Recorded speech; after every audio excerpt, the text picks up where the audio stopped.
this thing on? Is this thing on? Yeah. Yeah. That's for you. Right. This is how it go down before the show, huh? No cursing. Just say that for the podcast. Yes, sports world. What's good? What's good? What's good? People are a little quiet right now. We normally come in with some music. You know, something going on. It's somber. Yeah, it's somber. We did the fist bump. We ain't really even like. Yeah, you know what I mean? Sanitize after that. Sanitize after that. It's true. It is true. So let's get right to it. The world is in a pandemic right now. It's crazy. Like sports this week, I don't know what to do. Well, before this week. Let's think about the blows that sports has taken this year. Yeah. First, Kobe. True. And that's not just the sports world, that's the entire world. So the entire world took a shock. Now Kobe. Don't get it twisted. From Kobe to Kobe. A lot of trauma. Major League Baseball spring training canceled. Done. Season pushed back 2 weeks. What? How do you start a season without spring training? Kobe. Major League Lacrosse. National Hockey League. NASCAR. The Masters. And then from March Madness to March Sadness. That's right. These are all elements about the truth about Roni, baby. The truth about Roni. The truth about Roni. Let's try to recap the series of events, Coach. Series of events, in the sports world, like you said, it really started out in soccer when, the coach was diagnosed, and then like the next day, Utah Jazz forward Rudy Gobert was diagnosed with that. And, they kind of let the cat out of the bag because when they interviewed Mark Cuban, it was like, well, a couple of players. And I'm like, a couple of players? They just said Rudy Gobert. They come to find out the very next day, Utah Jazz superstar guard Donovan Mitchell contracts it from Rudy Gobert because, him being careless and playing around and in the locker room and joking around and, it became a serious matter. Even a sense of immunity, like we can't be touched almost. Right. We're NBA players. Oh, no. You doing all that traveling, and, we need to pinpoint that because, they did play in New York. They did play on the road in Detroit, which Christian Wood, another Detroit, player, was diagnosed. Just came out. Yeah, he contracted. So I haven't seen them really backtracking the steps. Like, who did he catch it from? Well, you got to look at those three areas. They were in Boston, New York, and Detroit. They were on the road there. And they played Toronto at home. That's right. They played them at home, so you got to pretty much quarantine all of those teams. And I'm quite sure the NBA has done that already. But we just haven't heard it, which is interesting. But right? You figured guys like the Detroit Pistons, for basically contracting it. So that's let me know that they are, pinpointing the last 5 to 6 teams. This is real. The Raptors were quarantined, right? They were all have a clean bill of health, but they were quarantined. I saw a video of Saka, right? Serge Ibaka, I should say. Sorry. He built his own gym in his living room, right? So, you brought up Mitchell, and Mitchell put out a statement that was kind of like, took a shot at your boy Rudy. Hey, go ahead and chime in. So here it is. Thanks to everyone who has been reaching out since hearing the news about my positive test. We are all learning more about the seriousness of the situation, and hopefully people can continue to educate themselves and realize that they need to behave responsibly, both for their own health and for the well-being of those around them. Right. They said he was just playing around, touching everybody in the locker room. It's like you got it, but you're not knowing that you got it. You playing around with it. You just touching everybody, just being extra, super duper friendly, and you playing too much when it's real serious. What do you think about LeBron having to kind of eat his own words? Because you remember he made the statement, "I would not play." Because in an arena without fans. Yeah, he didn't understand the magnitude of it at that time. Nobody was really taking this thing serious. They think it's okay. This is more like something, the Ebola virus or swine flu or something of that nature, but not knowing the severity of it until, it affect one of his his fellow players. Yeah, it got real. You know, it really got serious when the NBA just pretty much canceled the season. I mean, you can't have LeBron retract the statements, you know, but... What can you do? But now that word you use, canceled, a lot of the leagues have been using different words to describe what's going on. Postpone, reschedule. I've heard postpone, but so we got to be careful, right? Because they do plan on playing some NBA. I think everything is just pretty much postponed right now until they really pinpoint how this virus is really working. They really can't pinpoint anything. Right. And so everything seems to just kind of be on pause because the NHL used the word pause. Yeah. Right. Well, the NHL's done. I think NHL's done. They giving them their last game checks or something like there that. There are a couple checks going on. Yeah. As far as the playoffs, I wouldn't know. I know. I mean, the Sabres ain't in it, so I mean, to me, I'm okay with that. Right. I'm okay. I'm okay with that. We do got our guy calling in from the cold front. Jeremy Montgomery will be chiming in a little bit. So tell them about cold front. What is cold front? Cold front, man. They cold front. That's just how it is in Buffalo, man. People might think it's the cab company. And, no, it's just the cold front with the Bills, man. Cold Springs. They may be confusing it. At that defensive front, at one point in time, when we had Marcel, Kyle, Jerry, and Mario, they was labeled as the cold front. Like the Iron Curtain. Right. It's like the steel curtain, the iron curtain. We were the cold front. But nevertheless, to give you the cold hard facts on the day-to-day, my guy Jeremy Montgomery with the cold front, Buffalo Bills, hot off the presses. He's going to be joining us. Lots of Bills stuff to talk about. Yeah, I mean, I'm pretty amped about it. Actually, I got something that I think you're going to appreciate too when we start getting into the Bills. But not only do we have our cold front connect, but we also have the athletic director of UB. Oh man, we need him. Mark Allnut will be on the phone after our first time out. So that's about 6:20. I love so we're going to hear from him, from a D1 AD. Right. About what it's like. What's going on. Because listen, the Bulls were in the conversation still. That MAC was still up. The tournament was still up for grabs. And that's a lot of things that's happening. You got mid-major conference guys who's basically can't wait for this moment. And now it's gone. They're a senior. They don't get the chance to, to play in front of the Power 5 conferences, the NBA scouts, to, try to boost their stock. So, but their dreams. Yeah. Listen, I almost shed a tear when I saw a senior from Penn State talking about how this has impacted him. He was 7 points away from being the lead scorer in school history. Wow, that's tough. And now, a truth about Roney. Truth about Roney. A truth about Roney. So. Okay, so we got our guy calling in. Cold front.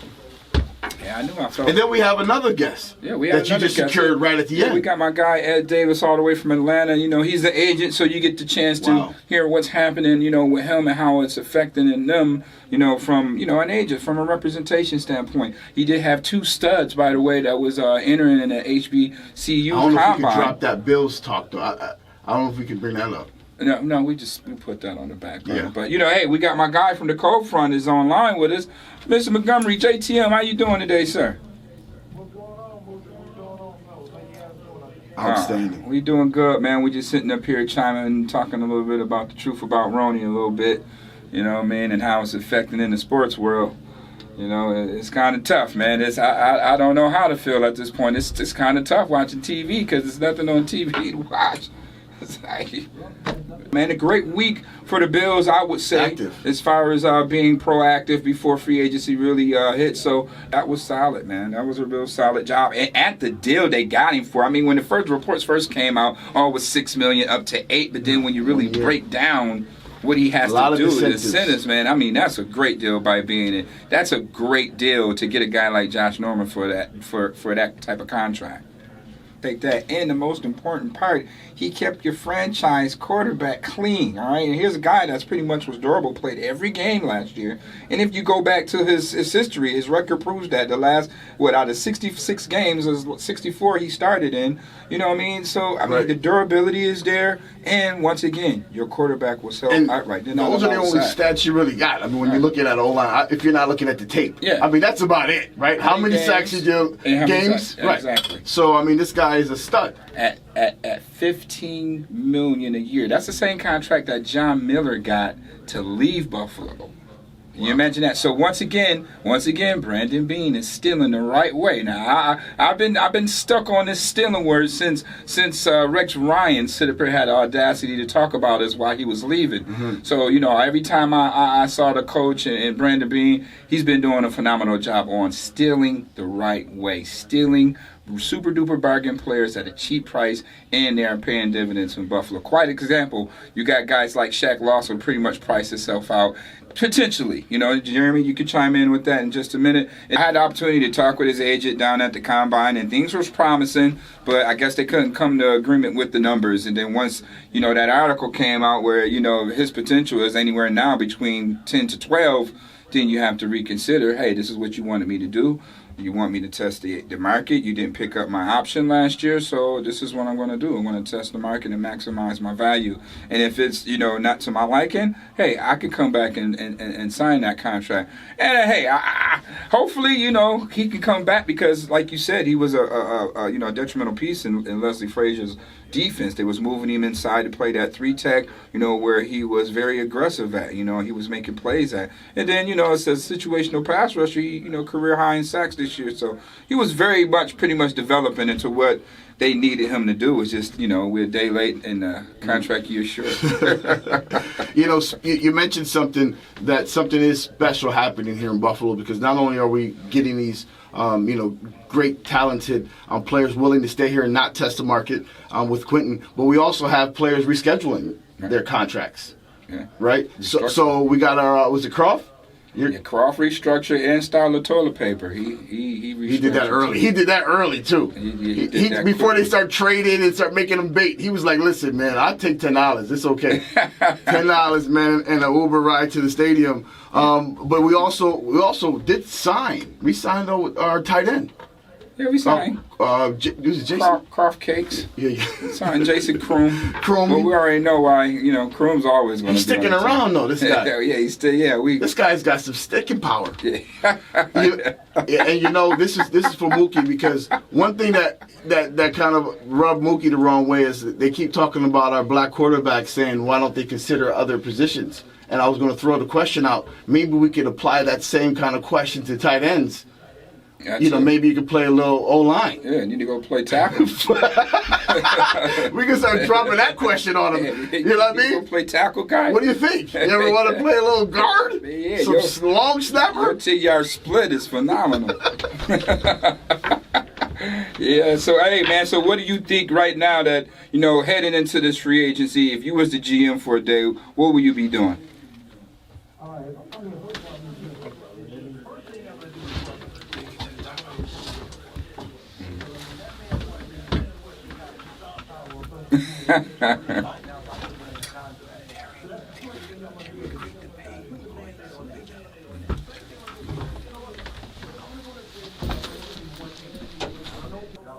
Yeah, then we still got our Matt Milano situation. We still got our Deion Dawkins situation. We definitely have to address that. I mean, we're gonna, you said, you're the GM right now, so we extend Poyer because his contract has definitely superseded his production by far. And I mean, when you put the stats together against Honey Badger, who's making $16 million a year, it's a joke to compare to his production and what he's being paid. But you can't fault the Bills for that contract. But throw a dog a bone, why don't you? I shouldn't have to ask you to pay me when my number supersedes itself. But they're just being real careful, and I do understand. This is the first time the Bills is really having an opportunity to play with some cash because we had so much dead money over the big contracts during the Whaley era. So, they're finally getting an opportunity to play with some money. Now, next year, we're going to have 90 more or probably even more money to play with now. So, don't just, go on a frenzy just yet. But, Jeremy, man, hey, I appreciate you calling in, big dog. Absolutely. Now, speaking of One Bill Drops, real quick before we go commercial break, Pagolas are paying all their staff members, man. What's your take on that one? Yeah, gotta pay him, man. And that's the truth about Roni. We got the cold frontings in the building. Wata, take us away, big dog.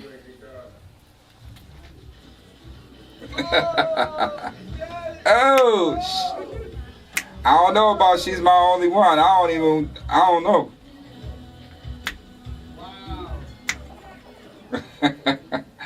Boy, the truth about Ronnie.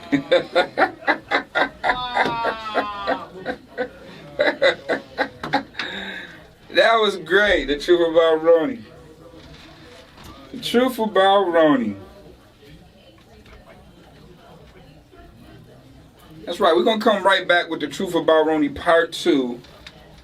What's going on in our high school? We got the AD coming up. You know, he's doing his thing in baseball, by the way. Shout out to him. But nevertheless, man, you know, truth about Ronnie, man. This is. I mean, I never experienced how, you know, you just cancel a season due to, you know, a virus, and I mean, it's just viral all over the place, man. I mean, from top to bottom, from high schools all the way to, you know, the pros. This is really affecting everybody. I mean, you know, we can't talk more about that, but right now the NFL has just signed a CBA. It's finally done. It came to a vote, a retired bill, and you know, Vice President of the NFL Players Association, Lorenzo Alexander, really chimed in and broke that stuff down. But now here's a few of the things that the new CBA entails. Now, the preseason will be shortened when the 17-game regular season kicks in. Now, that won't happen this year, okay? That's going to happen next year. The 2020 season will feature a 16 regular season game, and it has 4 preseason games. Ownership has the option of expanding the regular season to 17 games, beginning with the 2021 season.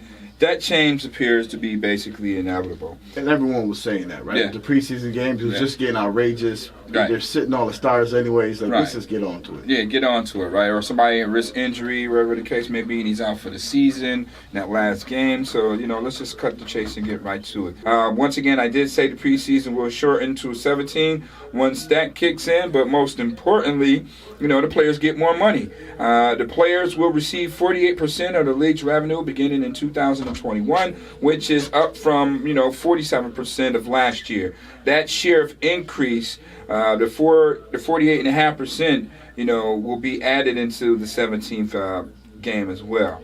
Now, roster size and practice limited, you know, practice squad limits are about to increase. Now, teams can now have 55 active players on their roster and 14 players on their practice squad. Now, that's two added on from the active roster, and that's actually 4 for practice squad members. Okay, so that's your increase there. And most importantly, you know, what the players really had an issue with was the drug testing policy.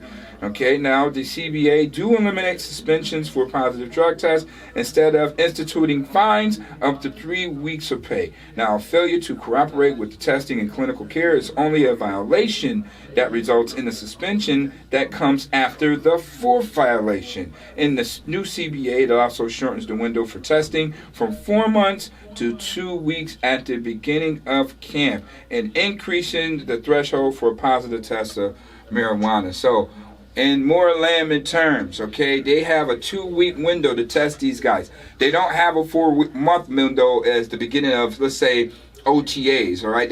They would normally have up to the beginning of OTAs all the way up until basically training camp to test you. So guys are coming for, you know, OTAs, and then they leave back out, and, you know, they might have a good time out, and they might be around something they ain't supposed to be around. But, you know, when they come back that next week, they're being tested. This is not the case now. They have a smaller window for them to be, you know, pretty much tested. So they're giving these guys pretty much a long rope to pretty much hang themselves with this new drug testing policy. So you have up to like 7 or 8 times actually before they start taking games and game checks away from you. So I guess that's a big deal for those guys because, you know, we know the percentages on African Americans in the NFL, and, you know, we know that the herb heals and not the other way around. So I guess, you know, that's kind of a win-win from them. Now, salary increases, particularly for minimum contract players. Players with less than 1 year of NFL experience now have the minimum salary bumped up from from 510,000 to 610,000. So that's an increase. And the minimum salary would increase gradually by 1.1 million by 2030. Players with 1 year minimum experience will have $670,000 minimum, which increases to $1.2 million by 2030. So basically, going to keep getting a rate adjustment each year up until 2030, in reference to minimum contract players. There are increases to suspend people from DUIs and PEDs. Now, that's one thing they're not going to tolerate. They might tolerate the marijuana now because it's legal in certain states, but they're not going to tolerate performance enhancers, and they're not going to tolerate you behind the wheel drunk, because you can seriously hurt another person. Okay, so in agreement with that, the first test positive for steroids carries a 6-game suspension. And that's moved up from 4 games. And DUIs now carry a 3-game suspension, and that's a 2-game increase from where it was recently at.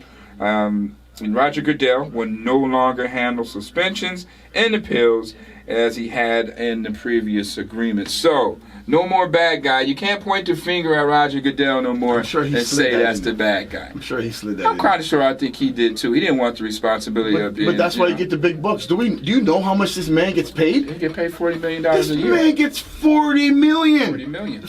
Take a few dollars. Yeah, and that's not your top elite quarterback we're talking about. He's no Patrick Mahomes. I mean, listen, you want to teach your kids to be football players, that's your choice, but based off of what I've been seeing with Tony Romo, making $15 a year. Yeah, I'm trying to get like that right now. Listen, Tony Romo gets $17 a year being on to speak. Listen, push your kids in commentating and being the director. Yeah, being commissioner. Being the commissioner. Sports marketing and management, guys. Come on now, let's go. The opportunity is there. So we have a very special opportunity here. It gives me great pleasure to introduce a champion on the phone right now. That's right, champion. A champion. Everybody get a ring. I mean, everyone get a ring, and we all know UB Day was celebrated January 31st. That's right. And that was to commemorate the UB's first bowl game win. Right? Against Charlotte in the Bahamas Bowl. And he was instrumental in that, as being the athletic director of our UB Bulls. And we can't wait to bring him on the air with you right now. Mr. Mark Allnut. Can you hear us, sir? Oh, it's doing great. I'm here in the booth with Coach Mookie. Yes, sir. Indeed, and since you brought that up, this question is a little bit off topic, but there's also a lot of revolutionary things happening in the collegiate sports world in Cali, right? And so players are now being able to get a piece of the pie as well. What do you think about that? So what's your take on with that being said, and basically a scholarship entails you signing over your likeliness, and the NCAA can pretty much do whatever they want with your face and your name and all that stuff, and then the athlete he gets a scholarship at the end of the day. But it's kind of like a contract that you outperform, and you don't get that raise, so to speak. And then you got athletes, that get injured, and they don't move on, in their career. So what is in place as far as healthcare for these guys in hindsight with this change that's happening in California? And I'm not going to play in a state where I can't take full advantage of who I am. Right. Speaking of how to handle those student athletes, how have you been able to handle the student athletes with this COVID epidemic that's taking place? Well, it almost shed a tear when we brought that trophy you're referring to, Mr. Allnut, to our Mayor Byron Brown, in his office when we celebrated UB Football Day. And you had one of the seniors take the mic, and he said that, I'm proud to play for the number on the name on the back of my jersey, but I'm even prouder to play for the name on the front of my jersey, which is Buffalo. So, you know what? You could tell that they have a great commitment to this community, and they represent themselves, as champions. They could be starting off as the champs. Right. Right? I mean, lot to look forward to. Lots to look forward to.